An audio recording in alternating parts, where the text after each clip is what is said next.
स्वागत है आप सबका लाइव लॉ की इस खास पेशकश कोर्ट्स टुडे हिंदी में, जहां हम आपको हिंदुस्तान के सभी कोर्ट से आने वाली आज की ताजा अपडेट्स देंगे। आपको डिस्क्रिप्शन में इन सब खबरों के लिंक मिल जाएंगे, तो जरूर जाइए लाइव लॉ हिंदी पे और पढ़िए इन सब खबरों के बारे में गहराई से। इस वीडियो में हम आपको संक्षेप में सारी अपडेट्स देने की कोशिश करेंगे, तो चलिए शुरू करते हैं।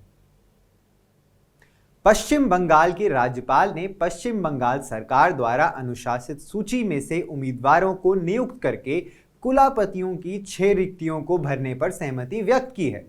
भारत के अटॉर्नी जनरल आर वेंकटरमणी ने मंगलवार 16 अप्रैल को सुप्रीम कोर्ट को राज्यपाल यानी विश्वविद्यालयों के कुलाधिपति के फैसले के बारे में जानकारी दी। एजी के बयान पर ध्यान देते हुए जस्टिस सूर्यकांत और जस्टिस केवी विश्वनाथन की पीठ ने निर्देश दिया कि 1 सप्ताह के भीतर आवश्यक कार्यवाही की जानी चाहिए। पीठ ने यह भी कहा कि राज्य सरकार बाकी रिक्तियों के लिए सिफारिशें भेज सकती है। शीर्ष अदालत का रुख अंतरिम कुलापतियों की नियुक्ति को लेकर पश्चिम बंगाल सरकार और राज्यपाल सीवी आनंद बोस के बीच चल रहे विवाद की प्रतिक्रिया के रूप में आया है। सुप्रीम कोर्ट ने राष्ट्रीय उपभोक्ता विवाद निवारण आयोग यानी एनसीडीआरसी के 2 सदस्यों को नोटिस जारी कर सुप्रीम कोर्ट के पिछले अंतरिम आदेश की अनदेखी करते हुए एक कंपनी के निदेशकों के खिलाफ गैर जमानती वारंट जारी करने के लिए उनसे स्पष्टीकरण मांगा है।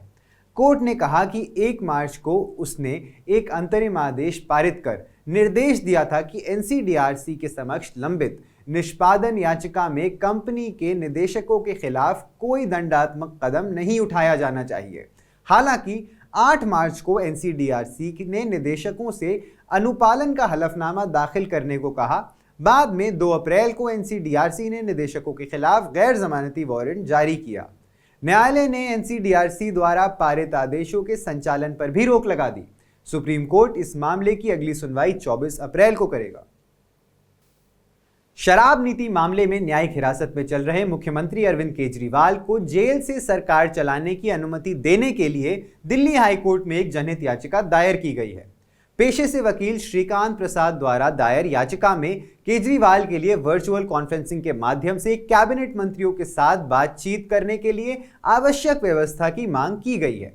इसका उद्देश्य मीडिया ग्रहणों को केजरीवाल के इस्तीफे और राष्ट्रीय राजधानी में राष्ट्रपति शासन लगाने के संबंध में दबाव बनाने और सनसनीखेज सुर्खियां प्रसारित करने से रोकना है। 23 वर्षीय फैजान की मां, जिसे 2020 के उत्तर पूर्वी दिल्ली दंगों के दौरान वंदे मातरम गाने के लिए मजबूर किया गया था, ने दिल्ली उच्च न्यायालय को बताया है कि उसके बेटे की मौत के संबंध में गहन जांच में अब और देरी नहीं होनी चाहिए। यह घटना एक वीडियो से संबंधित है जो सोशल मीडिया पर वायरल हो गया था, जिसमें फैजान को 4 अन्य लोगों के साथ पुलिस द्वारा कथित तौर पर पीटा जा रहा था और वंदे मातरम गाने के लिए मजबूर किया जा रहा था। उनके परिवार का आरोप है कि दिल्ली पुलिस ने उस व्यक्ति को अवैध रूप से हिरासत में लिया था और उसे गंभीर स्वास्थ्य देखभाल से वंचित कर दिया था, जिसके परिणाम स्वरूप 26 फरवरी 2020 को चोटों के कारण उसकी मौत हो गई थी।